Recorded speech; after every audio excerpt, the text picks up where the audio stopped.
Assalamualaikum warahmatullahi wabarakatuh. Jumpa kembali di channel YouTube-nya Faiko Suki. Guys, kali ini saya bersama seorang wanita yang cantik, energik, solihah, organisatoris, pokoknya komplit. Beliau adalah Mbak AA dengan nama kepanjangan yang sangat panjang, Mbak Siti Sururiyah Janatun Naimah Hamdaniyah. Panjang banget. Assalamualaikum Mbak, apa kabar? Waalaikumsalam Bapak Ik. Ini juga perempuan yang luar biasa, cantik, energik, dan smart.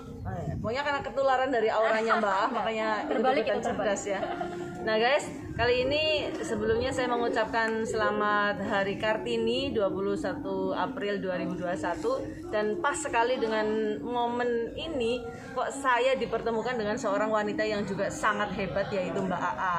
Mbak, kita bincang-bincang ya dengan seputar cita-cita Kartini dan Kartini yang kekinian ya. Nah, menurut pandangan Mbak AA nih tentang harapan-harapan Kartini dan juga keinginan cita-cita Kartini di masa lampau, ingin mencerdaskan wanita-wanita ataupun perempuan Indonesia. Kira-kira menurut pandangan Mbak Ah gimana ini? Ya. Sebelumnya selamat Hari Kartini buat semua perempuan Indonesia, terkhusus yang sedang menonton channelnya Mbak Faik ini. Ini juga salah satu Kartini yang kemudian melek teknologi. Amin ya Allah. Yang kemudian juga memanfaatkan media untuk aktualisasi dirinya. Ini salah satu contohnya Mbak Faik dengan ada channel beliau secara pribadi. Untuk Kartini tahun ini dibandingkan dengan Kartini atau perempuan tahun-tahun sebelumnya, kita menurut saya ada sebuah lompatan yang cukup signifikan Bapak Ik.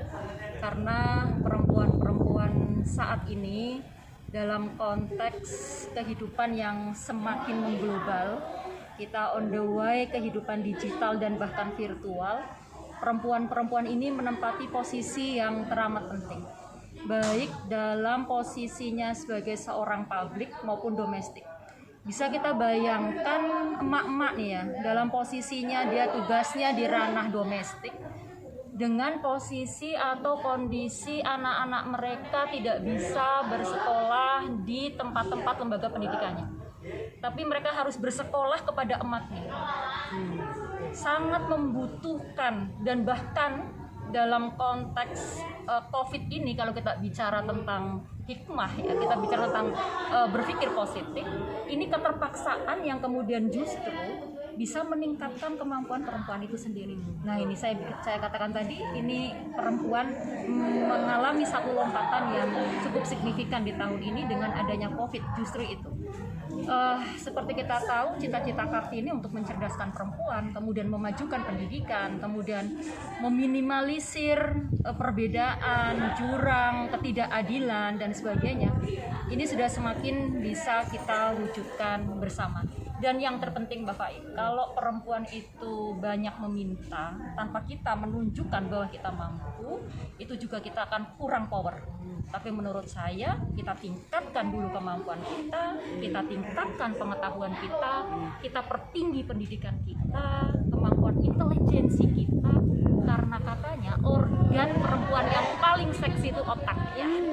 Bukan malah di body, bukan ya? Malah di body, tapi otaknya gitu ya. Kita tingkatkan dulu capacity building kita, pengetahuan kita, kemampuan kita, pengetahuan, wawasan kita, kemudian kita baru meminta hak-hak kita. Atau kita bisa berjalan bersamaan, tapi imbangi itu semuanya, sehingga perbedaan kemampuan antara laki-laki dan perempuan ini sudah semakin kita minimalisir. Meskipun tetap harus ada affirmative action ya. Ada kuota 30% meskipun perempuan belum mampu, tetap harus diafirmatif. Tapi tetap kita harus menunjukkan bahwa kita itu. Dan kesempatan itu kelihatannya sekarang memang semakin terbuka lebar di semua ranah, di semua lini, semakin terbuka lebar untuk kesempatan perempuan untuk makin berperan, memberikan manfaatnya, baik untuk di wilayah publik, pemerintahan, maupun di wilayah-wilayah organisasi maupun di masyarakat, serta di wilayah domestik. Kita juga semakin menonjol kebutuhan perempuan untuk semakin turut berperan serta di situ, dengan pendidikan anak juga sekarang juga berpindah ke rumah.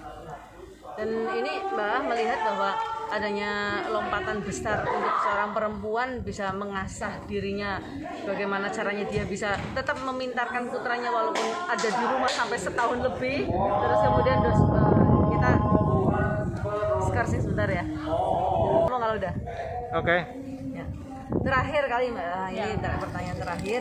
Apa kira-kira harapan dan kemudian pesan wejangan Mbak untuk perempuan-perempuan, terutama perempuan yang ada di Kabupaten Cilacap ini, dengan adanya kondisi seperti ini yang untuk perempuan semakin lama semakin berat, dia harus domestiknya juga, kemudian beban anak juga, dan kemudian juga mencari nafkah itu wajib sekarang sepertinya hukumnya, mengingat memang kondisi yang memang sektor ekonomi sedang mengalami kesulitan.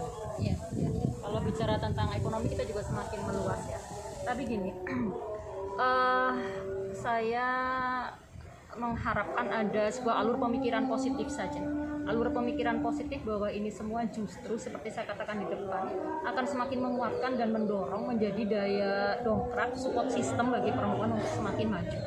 Ya, dalam maju di pengertiannya banyak sekali itu, baik maju dalam pengetahuannya, maju di dalam semangatnya, maju di dalam cita-citanya, kemudian apa yang akan digapai, tempat-tempat mana yang akan dirambah dan sebagainya, itu juga bagian daripada itu.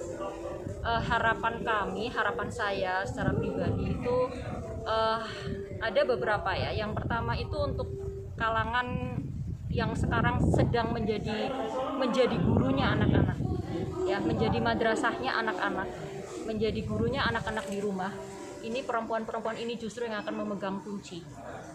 Itu yang pertama. Kemudian yang kedua, perempuan-perempuan yang sedang saat ini tengah berproses. Ini anak-anak kita yang nanti akan menggantikan posisi kita. Kita hidup, pasti kita akan mengalami suatu pergeseran, dan era kemudian akan dipegang oleh anak-anak kita yang ada di generasi alpha, generasi milenial juga. Nah, ini mereka kita harapkan benar-benar bisa menerapkan apa yang menjadi cita-cita Kartini, sekaligus mengkolaborasikannya dengan keadaan zaman yang sedang mereka hadapi. Ini sebuah tantangan yang sangat luar biasa bagi anak-anak kita ke depan, dan ini mudah-mudahan kita semakin menguat. Kemudian juga peran-peran dari pemerintah, peran-peran dari NGO, organisasi-organisasi perempuan khususnya, dan juga peran-peran kepedulian dari laki-laki juga, ini juga semakin sangat-sangat kita harapkan untuk kemajuan perempuan ke depannya. Barangkali seperti itu, Mbak Baik.